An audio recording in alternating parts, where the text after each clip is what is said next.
Now, from WYDC TV, this is Big Fox News at 10.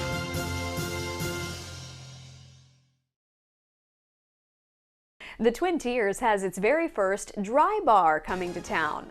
Our Maggie Hall visited Bell's Country Coffee, where they're bringing this new experience to life. It's right here in Bell's Country Coffee that the area's very first dry bar will be opening this week. Normally we are just your basic morning breakfast and coffee type of place, but we're also now expanding into the evening hours with a full dry bar and botanical bar.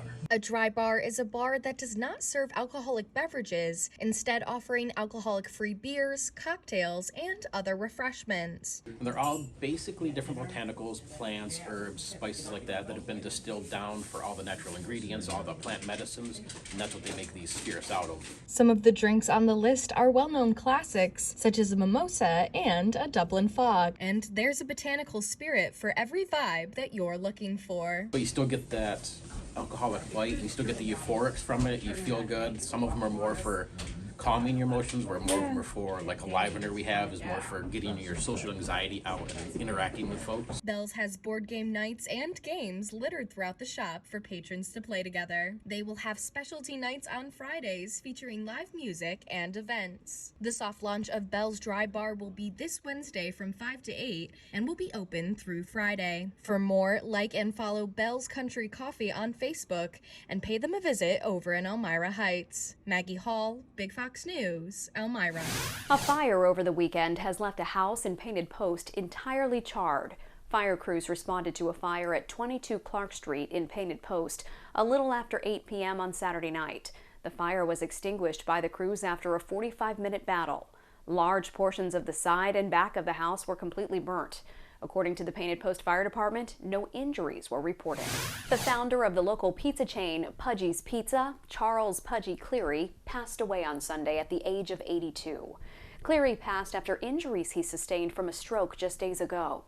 Cleary got the nickname Pudgy from his uncle when he was a young child. At one point, Pudgy's Pizza had amassed over 50 franchise locations across the Twin Tiers.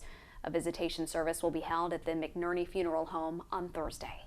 It's one of the busiest weeks for Christmas tree farms around the country as people are searching for the perfect tree to decorate their home.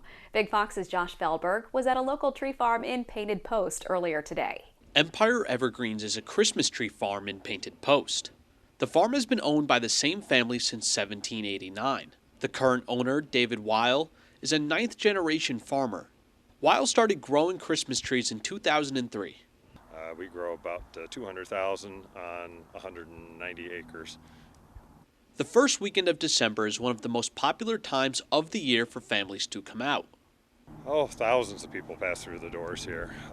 A busy weekend will be easily 1,500, 2,000 people on a Saturday. So it's a hopping place. Just like many industries across the world, Christmas tree farms are experiencing increased production costs. Costs have been escalating over the past few years. This year was noticeable on several fronts. Three key inputs were doubled this year. Herbicides, fertilizer, and diesel fuel have all hit farmers very, very hard.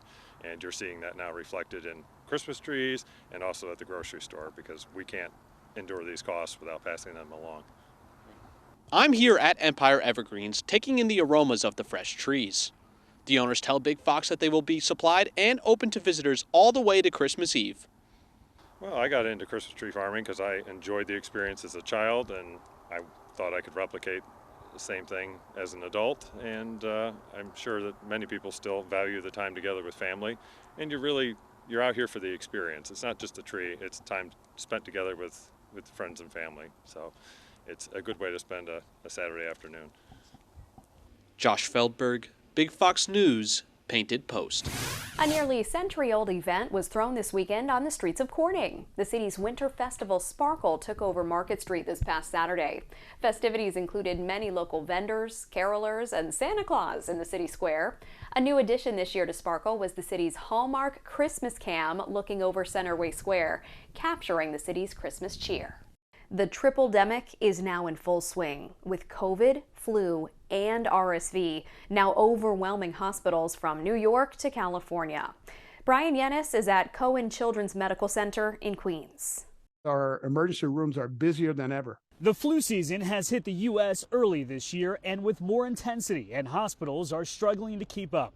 Hospitalizations due to seasonal influenza are now at a 10-year high, with the CDC reporting just under 9 million cases, 78,000 hospitalizations, and 4,500 deaths so far this year. Some lawmakers now calling on the Department of Health and Human Services to do more to help relieve hospitals that are being pushed to the breaking point. We're short of doctors, we're short of nurses, we're short of respirators, we're short of beds, that they can come and supply those things immediately.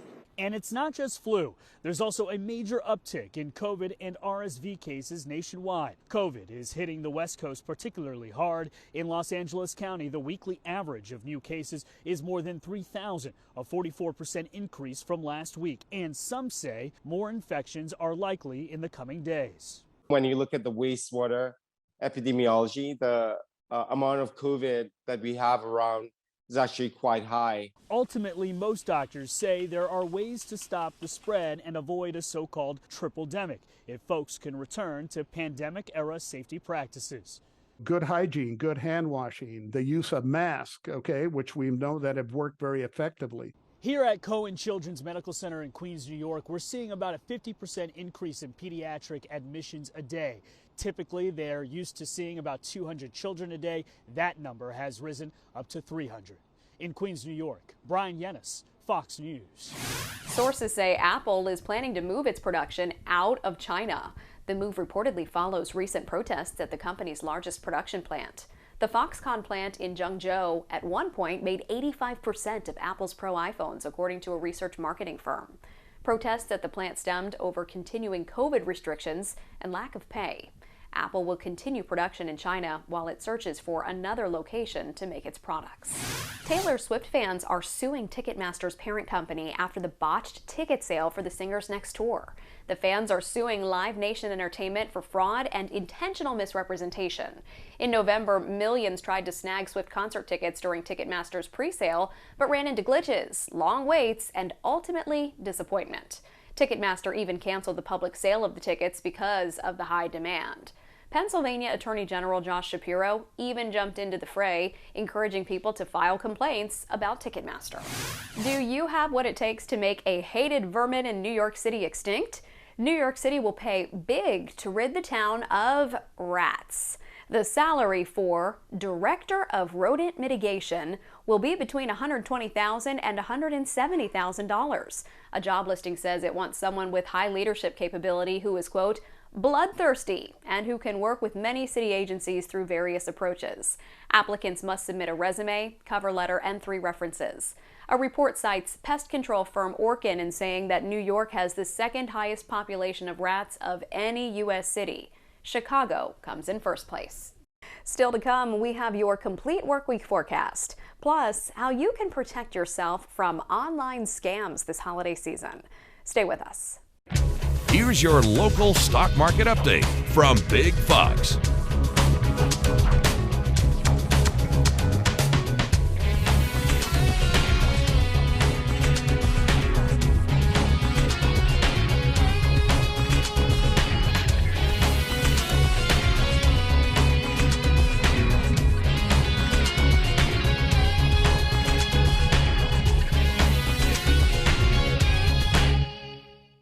Now, your Twin Tiers forecast from Big Fox.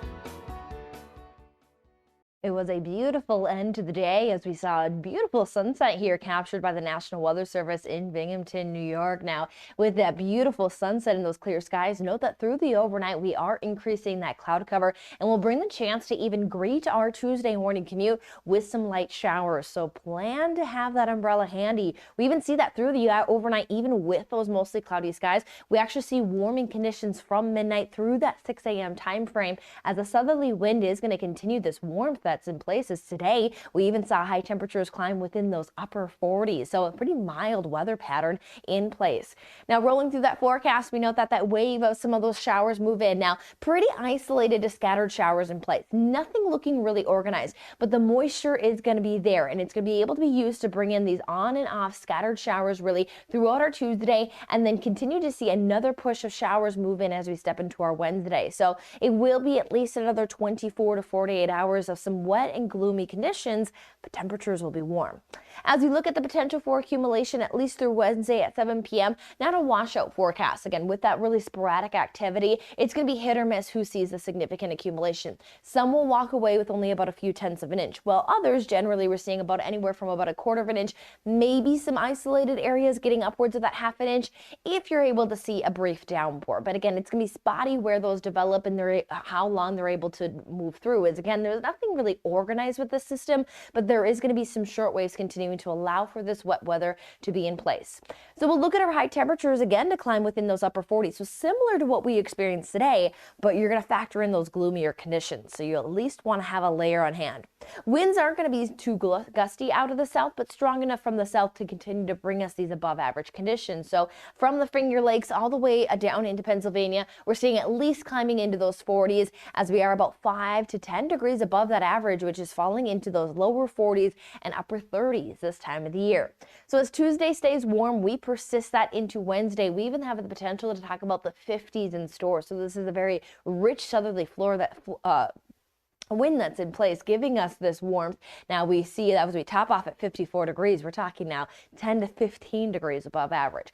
Now it is going to move out as those showers start to diminish as we head into Wednesday evening. There will be a cool down, but it's not a huge drop. I mean, it's a 10-degree drop, but it keeps us still close to average and even holds us there as we head towards the weekend. There will be another small chance for some light rain, maybe a wintry mix due to temperatures overnight falling below that freezing mark there Friday night into Saturday. However, temperatures still seasonal. We'll have a drier end to the week, and then we'll step into next week with the potential to see that as we continue to talk about a more active weather pattern to stay in place, we will have some factors in that the temperatures look to have a cooling trend through that second week of December. FTX founder Sam Bankman-Fried says he'll testify before a House committee. Switzerland may institute limits on energy usage, and Vegas tourism hits a stall. CJ Papa has today's Fox Business Briefs. FTX founder Sam Bankman-Fried says he will testify before a House committee about the collapse of the cryptocurrency exchange, but he likely won't be ready to do so on the day a hearing is scheduled. Bankman-Fried tweeted Sunday that once he's, quote, finished learning and reviewing what happened, I would feel like it was my duty to appear before the committee and explain. I'm not sure that will happen by the 13th, but when it does, I will testify. Bankman-Fried addressed the tweet to Congresswoman Maxine Waters and members of the House Financial Services Committee. Waters chairs the committee and scheduled a hearing for December 13th. Switzerland may ban some use of electric vehicles during the winter. The Telegraph newspaper reports officials in Switzerland have drafted an emergency proposal for use in the event of an energy shortage in the winter. According to the paper, the proposal includes banning any non-essential use of electric vehicles. The proposal also includes limiting the temperature in buildings to 20 degrees Celsius, that's 68 degrees Fahrenheit. The strictest measures include banning sporting events, concerts, and theater performances. And a new report shows inflation is taking its toll on tourism in Sin City. A report from UNLV's Center for Business and Economic Research shows Las Vegas's economy began to stall in June of this year. Researchers used a metric that includes the number of travelers at Harry Reid Airport adjusted for holiday surges and the gross gaming revenue for Clark County. Well, online shopping isn't over just because Cyber Monday is past, and online criminals aren't past trying to get your credit card. Software company OneRep says fraud and phishing attempts to get your money, particularly your credit card, are continuing to rise. So make sure to watch for links in email or text leading to anticipated websites that may not be the real thing. Also, don't save your credit card info on retail shopping sites. Make sure a website is payment card industry compliant to ensure safe transactions. And of course, look for a lock like a padlock on a shopping site. According to the director of the FBI, a popular social media app could threaten the United States security. Christopher Wray told the University of Michigan audience Friday that TikTok, it raises some concerns at the FBI over national security. Wray said that TikTok is ultimately in the hands of an unfriendly Chinese government that is opposed to U.S. values. Wray also said the app's algorithms could be altered to manipulate content and used for influence operations. Wray added TikTok data on users could be used for espionage efforts. TikTok is owned by ByteDance, a private company based in Beijing. Delta Airlines is offering raises up to 34% for its pilots in a new proposed deal. The offer needs the approval of union leaders and ratification by Delta pilots. The deal is for 18% when signed and 3 further increases later. Delta says the offer has received agreement in principle, and the contract may receive scrutiny by other airline employees who want better pay and benefits. Airlines have scrambled to deal with problems in a post-pandemic recovery, and pilots have felt overworked and exhausted. Still ahead. Start crying. Very emotional. An Arizona man receives a one-of-a-kind organ transplant. More on his second chance at life. The life of an Arizona man has changed for the better after he received a one-of-a-kind organ transplant. Stephanie Bennett has more on his story.